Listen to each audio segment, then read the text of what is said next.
আচ্ছা, এইবার ফোকাস বিন্দুটা এখানে আমরা চিনলাম, তাই তো? এইবার ফোকাস তলটা দেখব। ফোকাস তলটা কি? ফোকাস তল এটুকু বোঝা যাচ্ছে, এটা কোনো তলকে বোঝাচ্ছে। তো সেটা আমরা ছবি দিয়ে বোঝার চেষ্টা করি। ছবি দিয়ে বোঝাতে গেলে এটা একটা অবতল দর্পণ। তো অবতল দর্পণ, এইটা মেরুবিন্দু, এইটা এরকম আলোক কেন্দ্র। আচ্ছা, এইরকম জায়গায় যদি ফোকাস বিন্দু হয়, আচ্ছা ঠিক আছে। এইবার আমরা কি দেখলাম? কিছুক্ষণ আগে দেখলাম যে প্রধান অক্ষের সমান্তরাল রশ্মি যদি এসে পড়ে, তাহলে যে বিন্দু দিয়ে যায়, প্রধান অক্ষকে যে বিন্দুতে ছেদ করে, সেটাই হলো ফোকাস বিন্দু। আলোক রশ্মি যে সবসময় প্রধান অক্ষের সমান্তরাল পড়বে তার তো কোনো কথা নেই। যদি প্রধান অক্ষের সঙ্গে কোনো একটা কোণে পড়ে, সেটা সমান্তরাল আলোক রশ্মিগুচ্ছ যদি প্রধান অক্ষের সঙ্গে, এটা একটা কোণে আছে, সমান্তরাল নেই, তো প্রধান অক্ষের পরে এই সমান্তরাল আলোক রশ্মিগুচ্ছ প্রতিফলিত হয়ে, এই সমান্তরাল আলোক রশ্মিগুচ্ছ প্রতিফলিত হয়ে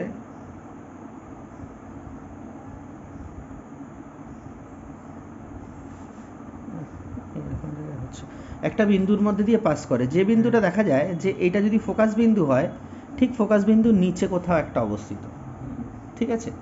তাহলে এইটা মুখ্য ফোকাস বিন্দু হলে এটা গৌণ ফোকাস বিন্দু। এইরকম এই সবসময় যে এইরকম পড়বে তার তো মানে নেই। এই অঞ্চল দিয়ে প্রচুর আলোক রশ্মি যে কোনো জায়গা দিয়ে পড়তে পারে, পড়ে আলটিমেট একটা তলের মধ্যে দিয়ে সাধারণত আলোক রশ্মিগুলো যাওয়ার চেষ্টা করে। তখন কিন্তু আর বিন্দু থাকলো না, তখন তল। এই তলের যে কোনো বিন্দু দিয়ে যেতে পারে, যে কোনো বিন্দু দিয়ে যাওয়া, এটা একটা কল্পিত তল। এই তলটাকে আমরা কি বলবো? ফোকাস তল। বোঝা গেল? তাহলে কি হলো? সমান্তরাল আলোক রশ্মিগুচ্ছ এসে প্রতিফলিত হয়ে যে বিন্দুতে পড়লো, এটা বিন্দুতে পড়লো, এরকম অসংখ্য বিন্দু নিয়ে যে তল কল্পনা করা হয়, সেটাই হলো ওই দর্পণের ফোকাস তল। ঠিক আছে?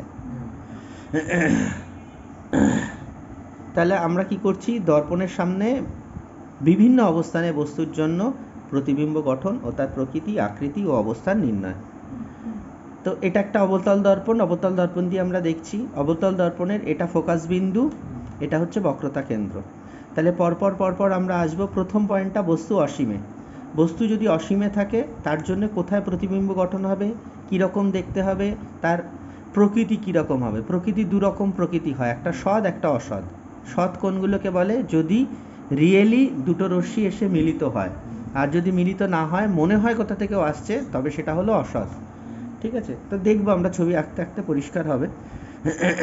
তো প্রথমে রাখবো অসীমে। অসীম থেকে আস্তে আস্তে আস্তে আস্তে দর্পণের দিকে এগিয়ে আসবো। অসীম থেকে তারপরে অসীম আর এইটা হলো বক্রতা কেন্দ্র, এই দুটোর এরকম জায়গায় কোথায় রাখবো, যেটার অবস্থান কি বলবো? অসীম আর বক্রতা কেন্দ্রের মধ্যে। ডান দিকে পুরোটা অসীম, তো বক্রতা কেন্দ্রের পর থেকে যা কিছু আছে সব অসীম। অসীম মানে বহু কিছু হতে পারে, বক্রতা কেন্দ্রের পর থেকে সবটাই অসীম ধরে নেওয়া হচ্ছে। ঠিক আছে? এইবার সেই অসীম, প্রথমে অসীম, অসীম থেকে আলোকরশ্মি আসলে আমরা জানি প্যারালালি পড়ে, মানে সমান্তরালভাবে পড়ে, দেখব। তাহলে এই বস্তু অসীমে থাকলে সমান্তরাল আলোকরশ্মি গুচ্ছ এসে পড়বে। আর সমান্তরাল আলোকরশ্মি গুচ্ছ যদি এসে পড়ে প্রধান অক্ষের সমান্তরাল, তাহলে কিসের মধ্যে দিয়ে যায়?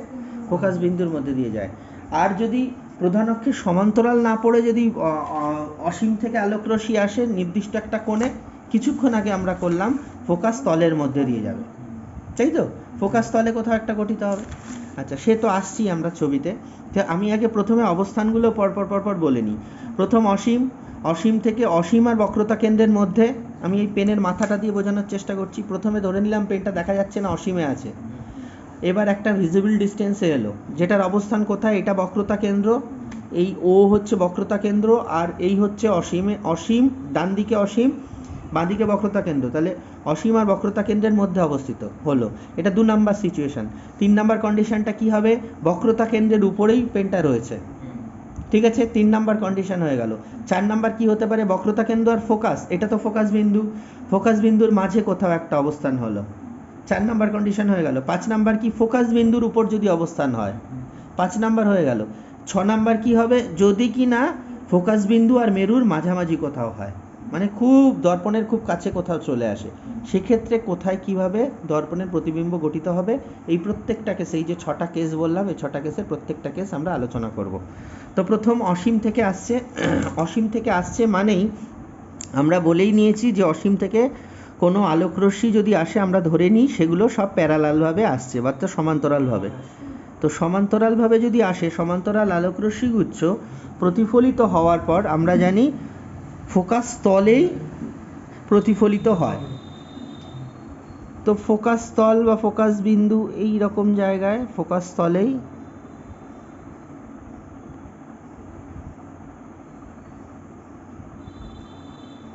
প্রতিফলিত হলো, এটা ফোকাস বিন্দু, ঠিক আছে, এই জায়গায় প্রতিফলিত হলো।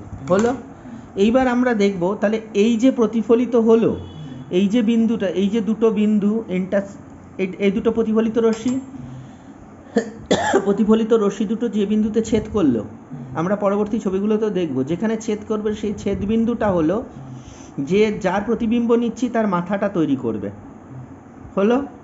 ছেদ বিন্দুটাতে মাথা তৈরি করবে। তাহলে আমি ছেদ বিন্দুটার যদি নাম দিই এখানে একটা আর, তাহলে আর এই তো এখানে তো এফে এসে মিলিত হয়েছে, তাহলে এফ, তাহলে যে বস্তুটার প্রতিবিম্ব তৈরি হবে সেটা কি হলো, আর এফ।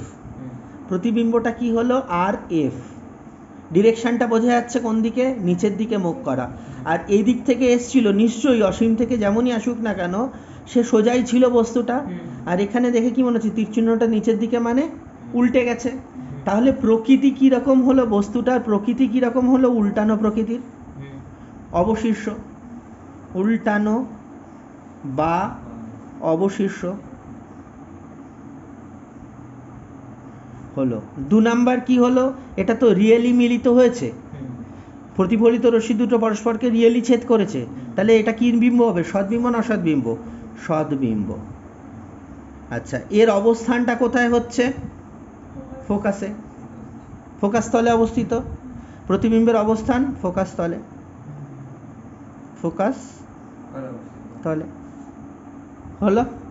তাহলে এর প্রকৃতি দেখলাম, এই প্রকৃতি, আকৃতি আর অবস্থান, তিনটেই আলোচনা হয়ে গেল বস্তু অসীমে থাকলে। আচ্ছা, 4 নম্বর পয়েন্ট আর একটা জিনিস, সেটা হচ্ছে যে এই প্রতিবিম্বটার আকার। অসীম থেকে আসছে মানে, অসীম থেকে প্যারালাল রশ্মি আসছে মানে, অসীমে সে আছে মানে সে বিশাল আকারের। যেমন অসীম থেকে আলোক রশ্মি আসছে সূর্য থেকে, সূর্যের আকৃতি নিশ্চয়ই আমরা বুঝতে পারি। দর্পণে প্রতিফলিত হয়ে যখন সূর্য আসে, সূর্যের যে প্রতিবিম্ব আমরা জলে দেখতে পাই তখন কি দেখি, ছোট্ট একটুখানি দেখি। তাহলে তার তুলনায় তো সূর্যের আকার অনেক বড়। তাহলে এইখানে যে প্রতিবিম্ব, অসীম থেকে আসা আলোক রশ্মির জন্য যে প্রতিবিম্ব গঠিত হয়েছে, তার আকৃতি বস্তুর আকৃতির থেকে বড় হবে না ছোট হবে, বড় হবে না ছোট হবে, ছোট হবে, খুব ছোট হবে, মানে বস্তুর তুলনায় খুব ছোট হবে, তাই তো, বস্তুর তুলনায় খুব ছোট, তাই তো। তাহলে এই হলো আকৃতি, আকৃতি হলো, প্রকৃতির অসদ্বিম্ব, কোথায় অবস্থান হলো, আর কীরকম উল্টানো, অবশীর্ষ না সমশীর্ষ, এই 4টে পয়েন্ট আমরা প্রত্যেকটার ক্ষেত্রে দেখব, ঠিক আছে। এইবার বস্তু অসীম আর বক্রতা কেন্দ্রের মধ্যে অবস্থিত, ডান দিকে অসীম, বাঁ দিকে বক্রতা কেন্দ্র, এর উপরে পিকিউ একটা বস্তু রাখা হয়েছে, ঠিক আছে। তো এবার আকার নিয়মটা কি, আকার নিয়ম হচ্ছে যে বস্তুটা যেই দেবে সেই বস্তুটা থেকে একটা রশ্মি তার ঠিক মাথা থেকে সোজা নিয়ে প্রধান অক্ষের সমান্তরালভাবে দর্পণের পরে ফেলতে হবে, এটা হচ্ছে নিয়ম। হলো, একটা রশ্মি চলে গেল প্রধান অক্ষের সমান্তরালভাবে, কোথা থেকে, মাথা থেকে। আচ্ছা, আমরা জানি প্রথম নিয়মটা কি, যে প্রধান অক্ষের সমান্তরাল যদি হয় সে কোথা দিয়ে যাবে, পাস করবে কোথা দিয়ে, ফোকাস বিন্দু দিয়ে যাবে। তাহলে সেটা আমরা করে দেবো, ফোকাস বিন্দু দিয়ে পাস করিয়ে দিলাম, এই হয়ে গেল, পাস করে গেল। আচ্ছা, এইবার আর একটা রশ্মি যাবে এই যে মাথা থেকে বক্রতা কেন্দ্রের মধ্যে দিয়ে গিয়ে পড়বে, মাথা থেকে বক্রতা কেন্দ্রের মধ্যে দিয়ে যাবে। দেখো খেয়াল করো, বক্রতা কেন্দ্রের মধ্যে দিয়ে কিন্তু ওই পাশে পড়ছে না, এই পাশে পড়ছে, পড়লো। এবার আমরা কি জানি, বক্রতা কেন্দ্রের মধ্যে দিয়ে আসলে রশ্মি কোথা দিয়ে ব্যাক করে, 3 নাম্বার সূত্র, একই পথে ব্যাক করে। তাহলে ব্যাক করবে কোথা দিয়ে, এখান দিয়ে ব্যাক করবে, মানে এইটাই প্রতিফলিত রশ্মি, এইটা একটা প্রতিফলিত রশ্মি, এটা একটা প্রতিফলিত রশ্মি। আমি এগুলো যদি নাম দিয়ে দিই পি কিউ, তো পি, ওহো এ বি নাম দিই, এ বি। হ্যাঁ, তাহলে এ বি একটা বস্তু, এ হচ্ছে তার মাথা, এ থেকে এসি একটা রশ্মি এসে পড়লো দর্পণের পরে, যেটা প্রধান অক্ষের সমান্তরাল, সিডি রূপে প্রতিফলিত হলো। আর একটা রশ্মি এ ই রূপে দর্পণের পরে পড়ে আমরা জানি যেহেতু বক্রতা কেন্দ্রের মধ্যে দিয়ে এসে, তাই আবার ই এ রূপেই নির্গত হলো। তাহলে সিডি আর ই এ এই দুটো প্রতিফলিত রশ্মি। কি সিডি ও ই এ দুটি প্রতিফলিত রশ্মি। এরা পরস্পরকে ছেদ করছে যে বিন্দু, এইটাই হলো তাদের ছেদ বিন্দু। আমি এই ছেদ বিন্দুটাই বের করার টার্গেট ছিল। তাহলে ছেদ বিন্দুটা আমি কি বলেছিলাম, এই দেখো খেয়াল করে, এইখান থেকে দুটো রশ্মি বেরোচ্ছিল, এটা তাহলে তার মাথা, এই ছেদ বিন্দুটাও হবে ওই প্রতিবিম্বের মাথা হলো। তাহলে প্রতিবিম্বের মাথা, তাহলে প্রতিবিম্বের দিকটা বোঝা যাচ্ছে, তীর চিহ্নটা কোন দিকে হবে, নিচের দিকে হবে, হয়ে গেল। তাহলে প্রতিবিম্বের প্রকৃতি প্রথমটাই পেয়ে গেলাম, কীরকম হবে, উল্টানো প্রকৃতি বা অবশীর্ষ হলো, বা উল্টানো প্রকৃতির, যেটাই বলো। 1 নাম্বার। 2 নাম্বার, প্রতিবিম্বের অবস্থানটা কোথায় আছে দেখো, এটা ফোকাস, এটা বক্রতা কেন্দ্র। তাহলে ফোকাস ও বক্রতা কেন্দ্রের মধ্যে অবস্থিত, ফোকাস ও বক্রতা কেন্দ্রের মধ্যে অবস্থিত। আর কি আঁকবে, আকৃতি। বলো তো, বস্তুর আকৃতি বড় না প্রতিবিম্বের আকৃতি বড়? প্রতিবিম্ব ছোট বস্তুর তুলনায় ছোট প্রতিবিম্ব। ঠিক আছে, প্রতিবিম্ব শব্দটা আর বারবার লিখলাম না, এখানে প্রতিবিম্বই লিখছি। ঠিক আছে, বস্তুর তুলনায় ছোট হলো। আচ্ছা, আর একটা জিনিস কি হচ্ছে, কোথায়, হ্যাঁ, প্রকৃতি। এটা সৎ হবে না অসৎ হবে? সৎ হবে না অসৎ হবে? এই প্রতিবিম্বটা, হ্যাঁ, সৎ কিভাবে বুঝবো? রিয়েলি মিলিত হচ্ছে, এটা মাথায় ঠিক করে ঢোকাচ্ছ না। সৎ হচ্ছে দুটো বিন্দু যদি সত্যি সত্যি কোথাও মিলিত হয়, এখানে যা দেখা যাচ্ছে সত্যি সত্যি মিলিত হয়েছে, এটা হলো সৎ বিম্ব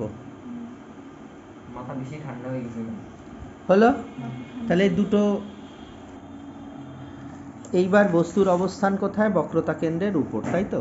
তাহলে বক্রতা কেন্দ্রের উপর একটা বস্তু এ বি রাখলাম, এ বি থেকে একটা রশ্মি এ বিন্দু থেকে সোজা প্রধান অক্ষের সমান্তরাল গিয়ে পড়বে, অ্যাজ ইউজুয়াল পড়ে সেটা কোথা দিয়ে যাবে, ফোকাস বিন্দু দিয়ে যাবে, ফোকাস বিন্দু দিয়ে চলে গেল, ভালো কথা।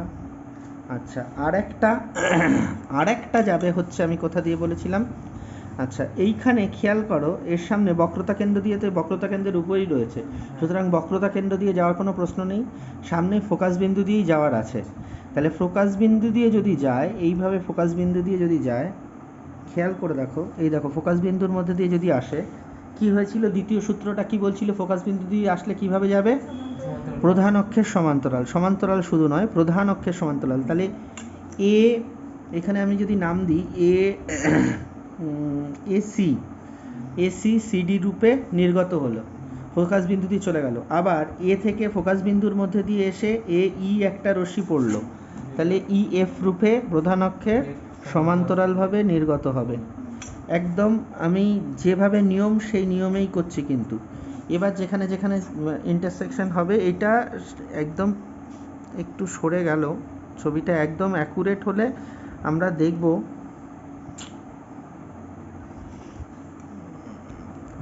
একটুখানি সরে গেছে আর কি, এই জায়গাটা একটুখানি এই ভুল হয়ে গেল, এই জন্য ডাবল দাগ দিতে হলো। এই জায়গাটায় হবে অ্যাকচুয়ালি ছেদ বিন্দুটা। হ্যাঁ, তো ছেদ বিন্দুটা দেখা যাচ্ছে ওই বক্রতা কেন্দ্রের ঠিক নিচেই অবস্থিত হচ্ছে। খেয়াল করে দেখো, একটু মানে ঠিকঠাক করে করলে, স্কেল ধরে আঁকলে, প্রতিবিম্বটা কোথায় গঠিত হলো, বক্রতা কেন্দ্রের ঠিক নিচে। এ ছিল কোথায়, বক্রতা কেন্দ্রের ঠিক উপরে ছিল, লাল কালি দিয়ে আমি প্রতিবিম্বটাকে দেখানোর চেষ্টা করলাম। তাহলে এবার যদি প্রতিবিম্বের প্রকৃতি সম্বন্ধে আমরা ইয়ে করি, প্রথমে এটা কি উল্টানো অবশিষ্য না সমশিষ্য? অবশিষ্য, অবশিষ্য হলো। 2 নাম্বার, এর অবস্থান কোথায়? বক্রতা কেন্দ্রের মধ্যেই অবস্থিত, বক্রতা কেন্দ্রে অবস্থিত হলো। 3 নাম্বার পয়েন্ট হচ্ছে দুটোর আকৃতি সমান, বস্তু আর প্রতিবিম্বের আকৃতি সমান, সমান আকৃতি হলো। 4 নাম্বার পয়েন্টটা কি হচ্ছে? 4 নাম্বার পয়েন্ট, এটা সদ্বিম্ব না অসদ্বিম্ব? চোখ বুঝে বোঝা যাচ্ছে এটা একটা সদ্বিম্ব, তার কারণ দুটো সত্যিকারের মিলিত হয়েছে, তাই সদ্বিম্ব, সদ্বিম্ব। আচ্ছা, এখানটায় একটু ইয়ে হলো, তার কারণ হচ্ছে একটু স্কেল ধরে যদি করা হতো, এই ফোকাস বিন্দু সবসময় খেয়াল করতে হবে, ফোকাস বিন্দু আর এই বক্রতা কেন্দ্র যেন, হ্যাঁ, যেন দুটো সমান দূরত্বে হয়, মানে পিএফ এর দূরত্ব আর ওএফ এর দূরত্ব যেন সমান হয়। স্কেল মেপে একটু বড় করে আঁকলে একদম এক্স্যাক্ট এইরকমই হবে। বস্তুর অবস্থান বক্রতা কেন্দ্র আর ফোকাসের মধ্যে, তার মানে এই রকম জায়গায় কোথাও একটা বস্তু আছে, বস্তু এ আর এটা হলো বি। তাহলে আমাদের নিয়ম অনুসারে আমরা কি করব, এ থেকে নিয়ে গিয়ে সোজা প্যারালালি দর্পণের পরে ফেলে দেব, দর্পণের পরে পড়লো। এবার সেটাকে আমরা কোথা দিয়ে টানবো? ফোকাস বিন্দু দিয়ে টেনে দিলাম, ফোকাস বিন্দু দিয়ে হয়ে গেল। এইবার থাকছে আর একটা রশ্মি কোথা দিয়ে পাঠাবো। আর একটা রশ্মি, এই জন্য এই দর্পণটাকে আরেকটু বাড়িয়ে দেওয়া উচিত ছিল, এটা একটু বড় করে রাখতে হবে। আচ্ছা, আর একটা রশ্মি যাবে, আর একটা রশ্মি যাবে মাথা দিয়ে বক্রতা কেন্দ্র, হ্যাঁ, মাথা দিয়ে এই বক্রতা কেন্দ্রটাকে এদিকে বাড়িয়ে দিচ্ছি, মিলে যাবে, বাড়িয়ে দিলাম। আমাদের প্রথমে খেয়াল করতে হবে যে অ্যাকচুয়ালি কোথা থেকে যাচ্ছে রশ্মিটা, মাথা থেকে এই দিকে যাচ্ছে, এইটা যাচ্ছে মানে আলটিমেট এটা বক্রতা কেন্দ্র থেকেই যাচ্ছে, এটা বুঝতে হবে। তাহলে বক্রতা কেন্দ্র দিয়ে যাচ্ছে মানে ফিরবে আবার বক্রতা কেন্দ্র দিয়েই, এই ফিরবে। তাহলে এইটা হচ্ছে প্রতিফলিত রশ্মি, এই আর একটা প্রতিফলিত রশ্মি। এবার যদি রশ্মিগুলোর নাম দিই, এ সি, সি ডি, এ ই, ইতে গিয়ে পড়লো ই এফ, প্রতিফলিত রশ্মি। এবার এই সিটাকে আর একটু বাড়িয়ে দিলেই আমরা মোটামুটিভাবে প্রতিবিম্বের পেয়ে যাব, বিম্বটা পেয়ে গেলাম। এই হলো প্রতিবিম্ব। এই যে ছেদ বিন্দু পেয়ে গেছি, ছেদ বিন্দু মানেই আমার হচ্ছে সেই এ ড্যাশড বিন্দু আর কি, মানে প্রতিবিম্বের ঠিক নিচের বিন্দুটা। এই হলো প্রতিবিম্ব, প্রতিবিম্বটা উল্টানো প্রকৃতির বোঝা যাচ্ছে, আর এইটা হচ্ছে বি ড্যাশ বিন্দু। তাহলে প্রতিবিম্বটা উল্টানো প্রকৃতির, এটা সোজা ছিল এ বি ছিল, এটা এ ড্যাশ বি ড্যাশ হয়ে গেল।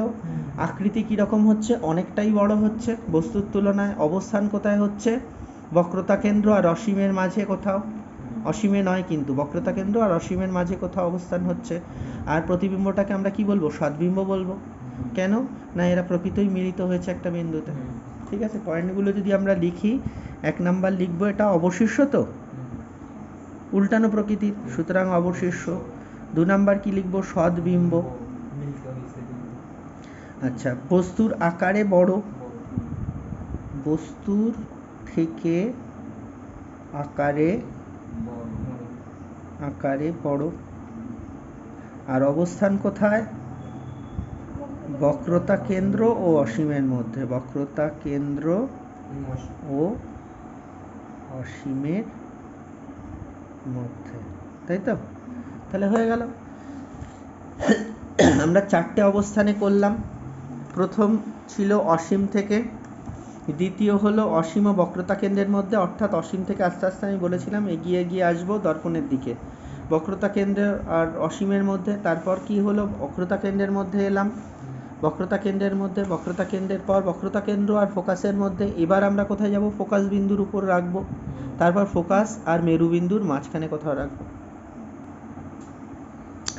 এবারে বস্তুর অবস্থান এ বি কোথায়? ফোকাস বিন্দুতে। ফোকাস বিন্দুতে যদি থাকে একই পদ্ধতি, প্রথম প্রধান অক্ষের সমান্তরাল ফেলে দেবো, সেটাকে পাস করিয়ে দেবো ফোকাস বিন্দু দিয়েই। ফোকাস বিন্দু দিয়ে চলে গেল। তারপর এই মাথা থেকে আমরা ফেলবো, সেটা অ্যাকচুয়ালি বক্রতা কেন্দ্রের মধ্যে দিয়েই পাস করবে। এই ফেললাম, বক্রতা কেন্দ্রের মধ্যে দিয়ে পাস করবে। এই রশ্মি দুটোকে দেখে কি মনে হচ্ছে? এরা সমান্তরাল রশ্মি। আমরা জানি সমান্তরাল রশ্মি সামনের দিকে বা পিছন দিকে কোনো দিকেই বাড়ালে বাড়ে না, মিলিত হয় না। যেহেতু তারা মিলিত হবে না, তাই বস্তুর অবস্থান, প্রতিবিম্বের অবস্থান কোথায় হবে? অসীমে। কোথায় অসীমে? অসীমে। 2 নাম্বার, বস্তুর আকৃতির তুলনায় অসীমে গেলে প্রতিবিম্বের আকৃতি কি হবে? অনেক বড় হয়ে যাবে। প্রতিবিম্বের আকৃতি অনেক বড় হবে। 3 নাম্বার, এর অবস্থান কোথায় হচ্ছে? অসীমে হলো। আচ্ছা, এটা সৎ হবে না অসৎ হবে? মিলিতই হচ্ছে না, অসৎ হবে। আচ্ছা, 4 নাম্বার আরেকটা কি থাকে? আকৃতি গেল, বক্রতা কেন্দ্র কটা পয়েন্ট হলো?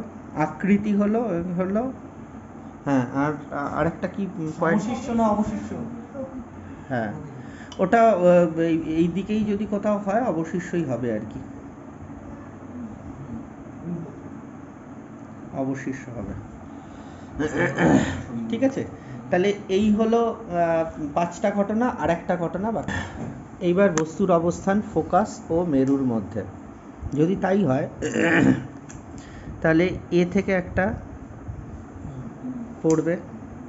পড়ে ফোকাস দিয়ে যাবে। ফোকাস বিন্দু হচ্ছে এইটা, ফোকাস। তাহলে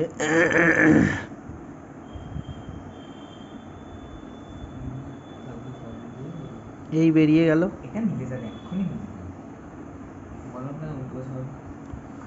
আচ্ছা, এই হচ্ছে ফোকাস দিয়ে চলে গেল।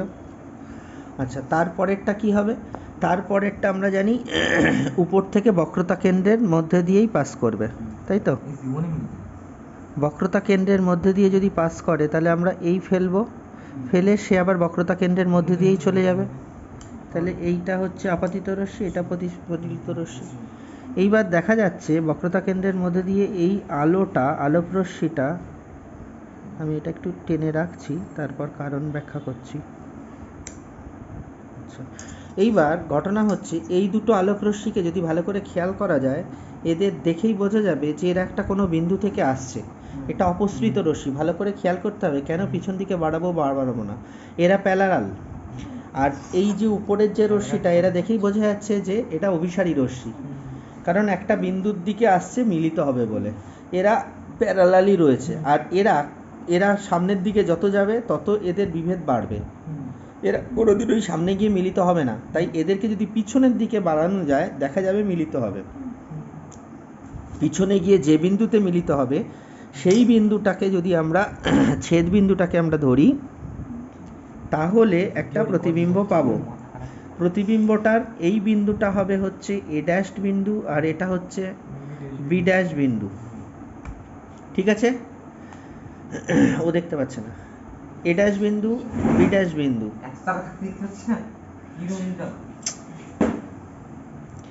এ ড্যাশ বিন্দু, আর এটা হলো বি ড্যাশ বিন্দু। তাহলে এই যে প্রতিবিম্বটা পেলাম, এটা কি সত্যি সত্যি আলোক রশ্মিগুলো মিলিত হয়েছে, পরস্পরকে ছেদ করেছে? করেনি, পিছনে গিয়ে মিলিয়ে, হ্যাঁ, কাল্পনিক। তার মানে এই যে প্রতিবিম্বটা তৈরি হলো, এটা হলো অসৎ বিম্ব। অসৎ বিম্ব। এর আগেরগুলো সবকটাই কিন্তু সৎবিম্ব ছিল। আচ্ছা, 2 নাম্বার কি? এর প্রকৃতি, এ যেদিকে আছে এর মাথাটা সেদিকে আছে, তাহলে সমশীর্ষ। দুটো হলো। এর অবস্থানটা কোথায়? দর্পণের উল্টো দিকে। উল্টো দিকে কোথায়? যদি এই পাশে ফোকাস হয়, তাহলে এর প্রতিবিম্বের আকৃতি বস্তুর আকৃতির তুলনায় বড় হলো, প্রতিবিম্ব বস্তুর তুলনায় বড়।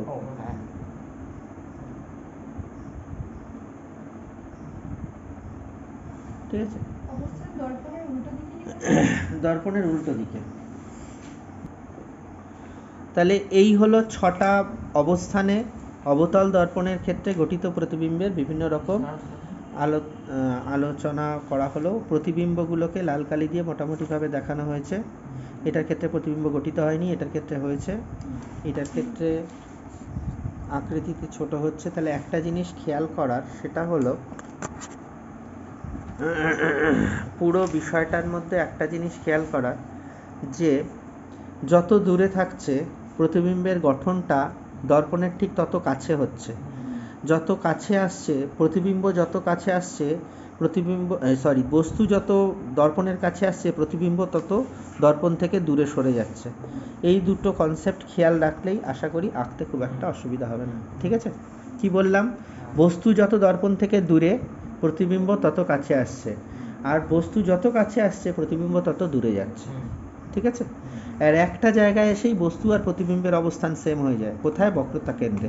বক্রতা কেন্দ্রের উপরে বস্তু থাকলে বস্তু আর প্রতিবিম্বের অবস্থান সেম হয়ে যায়। আদারওয়াইজ বস্তু কাছে থাকলে প্রতিবিম্ব দূরে যায়, বস্তু দূরে গেলে প্রতিবিম্ব কাছে আসে। ঠিক আছে, এই জিনিসগুলো খেয়াল রাখতে হবে। আর এই 6টার মধ্যে 5টাতেই দেখা যাচ্ছে প্রতিবিম্ব সবই অসৎবিম্ব হবে, একমাত্র সৎবিম্ব হবে একমাত্র 6 নম্বর কন্ডিশন, অর্থাৎ মেরু আর ফোকাস বিন্দুর মধ্যে কোথাও অবস্থিত হলে বস্তুটি প্রতিবিম্ব অসৎ হবে। ঠিক আছে।